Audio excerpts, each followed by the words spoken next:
And every work you do externally means nothing if there is no oil. 겉으로 아무리 열심히 뭘 해도 안에서 그것을 받쳐주는 기름이 없다면 아무 의미가 없습니다. We are deceiving ourselves.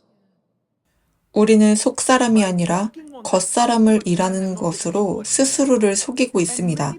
그리고 많은 사람들에게 속사람을 어떻게 일하게 하냐고 물으면 그들은 알지도 못합니다. 겉으로 하는 일로 인해 내면의 변화를 일으킨다고 생각하는데 아닙니다. 뇌는 습관을 바꿀 수는 있어요. 여러분의 마음을 훈련시켜 특정한 방식으로 생각하고 특정한 일들을 하도록 만들 수는 있어요. 하지만 잠재의식은 여전히 변하지 않습니다. 겉으로 하는 일이 안에서의 변화를 의미하지 않기 때문입니다. 예를 하나 들어볼게요. 열심히 일하는 사람들이 있는데 그들이 열심히 일하는 이유를 보면 방향이 잘못된 경우가 많습니다. 어떤 사람들은 청구서를 내야 하기 때문에 열심히 일합니다. 그것은 잘못된 이유예요. 왜냐하면 언젠가 그들의 돈 문제가 해결되면 더 이상 일하지 않을 것이기 때문이에요. 반대로 어떤 사람들은 그것이 그들의 목적이기 때문에 열심히 일합니다. 그래서 그들에게 은이나 금이 있든 없든 하나님께서 그들에게 맡기신 일이니까 계속하는 겁니다. 그들은 그것을 어쨌든 하게 되는 겁니다. 둘 다 열심히 일하는데 누가 올바른 이유를 가지고 있는 것입니까?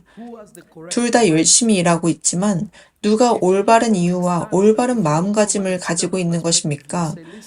외적으로 보면, 외부의 관점으로 보면 저 사람은 청구서를 갚기 위해 열심히 일하네, 가족을 위해 옳은 일을 하고 있네, 이렇게 볼 것입니다. 그런데 사실 그들이 자녀에게 가르쳐준 건 단 한 가지 일하는 것뿐입니다.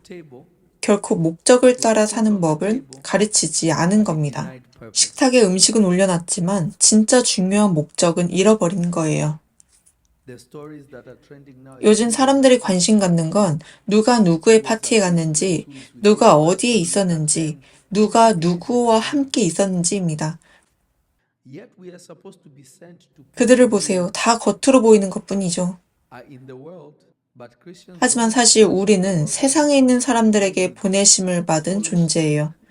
하지만 그리스도인들은 세상으로 나아가기를 원하지 않아요. 변화된 그릇이 아니라 외형만 반짝이는 그릇으로 남기를 원합니다. 등불의 가치는 외모에 있지 않아요. 등불이 진짜 불을 태우느냐, 그게 전부예요. 세 번째로는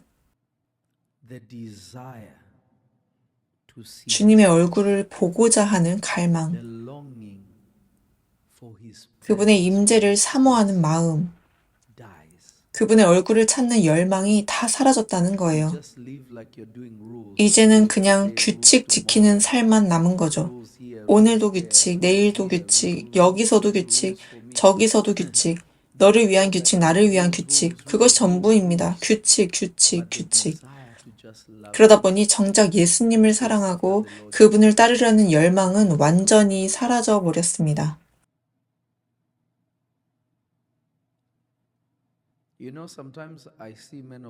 가끔 저는 요즘 이름 좀 알려진 목회자들을 봅니다. 그들이 나와서 기도하는 것을 들어보면 곧 깨닫게 됩니다. 그들에게는 기름이 없다는 거예요. 보십시오. 대중 앞에서 말 잘하는 준비는 참 쉽습니다.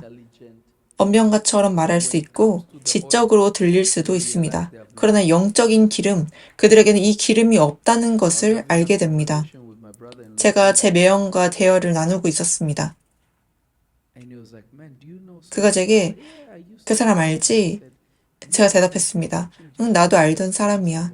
그랬더니 그가 그의 설교가 더 나빠졌어. 어느 순간부터 준비는 하는 것 같은데 그냥 준비한 티만 나고 기름은 전혀 없네.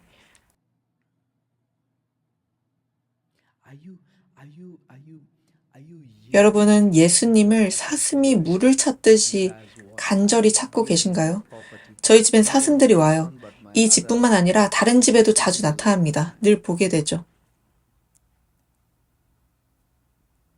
In fact, in Africa, 사실 남아프리카의 부시맨들은 목이 마르고 물이 필요할 때 이런 방법을 and they 씁니다. need water. 먼저 What 원숭이를 they do 잡아서 is they catch 그들에게 the 소금을 monkey 먹입니다. and they give the monkey salt. 원숭이가 소금을 계속 먹다 보면 갈증으로 탈수 상태가 돼요. And then the monkey will 그러면 begin to 그들은 eat. 원숭이를 And 풀어주고 they will lead the 뒤따라갑니다. monkey and chase the monkey. The monkey will lead them 원숭이는 목이 to 마르기 those. 때문에 그 길을 따라가면 반드시 물이 있는 곳에 도착하게 돼요.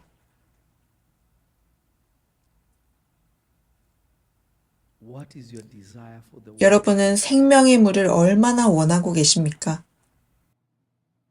So a lot of church people will be left. 많은 교회 Not 사람들은 because they 결국 sinned, but 뒤에 남겨지게 될 것입니다. 그 이유는 죄를 지었기 때문이 아니라 기름이 부족했기 때문입니다. many will be left because of the lack of oil. 많은 사람들이 기름이 없어서 남겨질 것입니다. 죄 지은 것도 아니고 잘못 산 것도 아니에요. 단지 그들의 영적 의무를 다하지 않았기 때문입니다.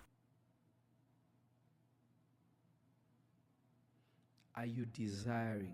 여러분은 갈망하십니까?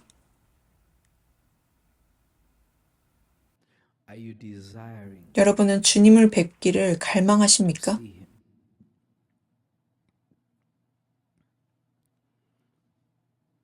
How many of you are just praying, Lord, I want to 기도할 때 이렇게만 하고 있지 않나요? 주님, 제가 주님을 더 알기 원합니다. 주님께 더 가까이 가기를 원합니다. 주님을 사모합니다. Because if you see him, 이것은 사람들에게 보여줄 수 있는 외적인, 형식적인 모습이 아닙니다. 여러분이 주님을 만나면요, 주위 사람들이 다 느낍니다. 여러분 주위에 하나님의 임재가 드러나고 모두가 여러분이 주님과 함께함을 알게 될 것입니다. no matter what you do, he will back it up. 여러분이 무엇을 하든 주님께서 그것을 뒷받침하실 것이고 주님께서 함께 하신다는 것을 보여주실 것입니다. Manifest with 마가복음 16장 17절의 말씀이 여러분 가운데 반드시 성취될 것입니다. We are so caught up with external things. 우리는 외적인 것들에 너무 집착하고 있습니다.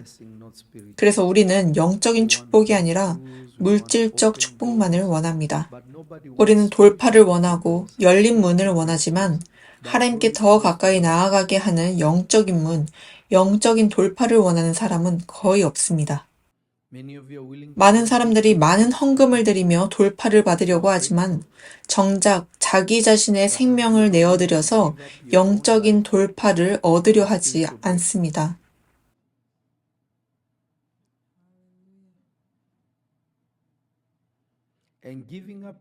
생명을 내어놓는다는 건 자기 자신을 버리고 예수님께서 여러분에 대해 말씀하신 것을 받아들이는 것입니다.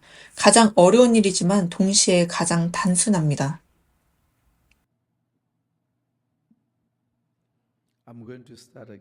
다시 설명할게요. 어떻게 내가 가진 성령의 기름이 내 안에서 줄어들었는지 알 수 있습니까? 그리고 그 기름은 곧 하나님의 말씀입니다. 첫 번째 징조는 두려움의 영입니다. 지옥을 두려워하게 되는 것입니다. 마치 자신이 스스로를 구원할 수 있는 것처럼요. 그러나 우리에게는 이미 구원자가 계십니다. 구원자가 계시다는 건 여러분 스스로 구원을 책임지는 게 아니라 오직 주님이 책임지신다는 뜻입니다. 여러분, 우리의 할 일은 단순히 주님을 따르는 거예요. 그리고 여러분이 길을 잃을지라도 주님은 99마리를 두고서라도 여러분을 찾으실 것입니다. 그러므로 두려움이 있다는 것은 여러분이 그분과 함께 있지 않다는 증거입니다. 무언가 잘못된 것입니다. 두 번째로, 영적인 민감함을 잃게 됩니다.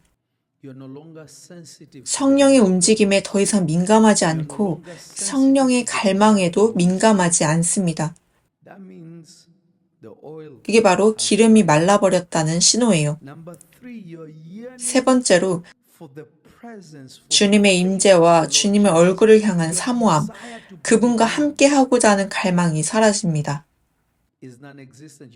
단지 의식을 행할 뿐 하나님의 사랑 안에서 자라나지 않고 하나님께서 정하신 뜻 안에서 성장하지 않습니다.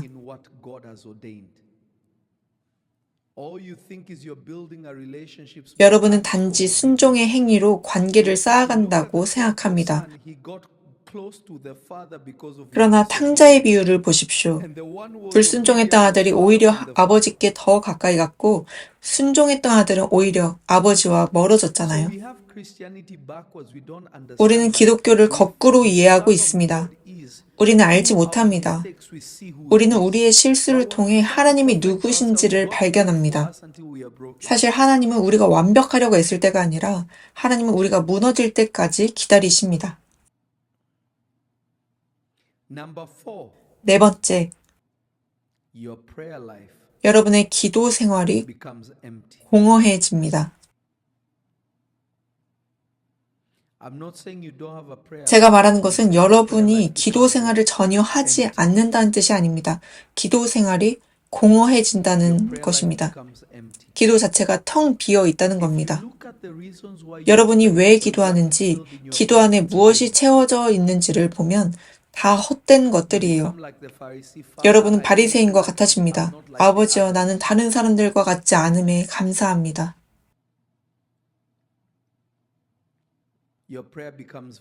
이런 기도는 헛됩니다.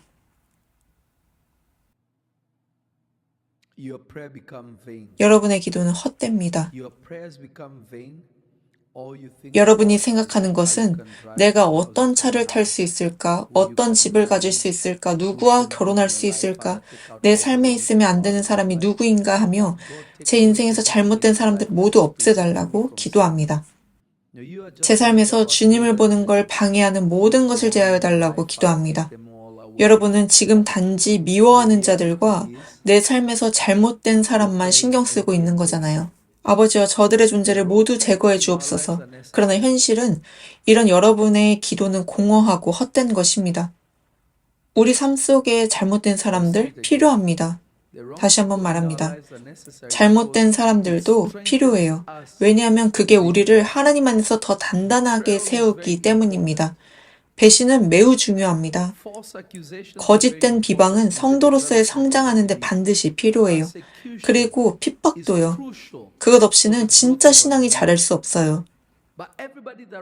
그런데 사람들은 이렇게 기도합니다. 아버지, 제 삶에서 힘들게 하는 사람들을 제거하여 주옵소서. 하지만 여러분은 깨닫지 못합니다. 잘못된 사람들은 여전히 여러분의 삶 속에 있습니다. 어떤 사람들은 떠나고 또 다른 새로운 사람들이 들어옵니다. 같은 이야기지만 다른 대본 같은 거예요. 자신의 삶에서 잘못된 사람들이 떠나가기를 기도하는 자들은 아직도 여전히 잘못된 사람들이 떠나가기를 기도하고 있습니다. 그러나 문제는 잘못된 사람들이 아니라 바로 당신 자신이 잘못된 사람이라는 것입니다. 당신이 변하지 않았기 때문입니다. 깊은 것은 깊은 것을 부릅니다. 만약 당신 주변에 잘못된 사람들이 있다면 당신이 잘못된 사람입니다. 반대로 그 잘못된 사람들이 오히려 당신의 성장을 강제로 밀어붙인다면 그렇다면 당신은 올바른 길에 서 있는 거예요.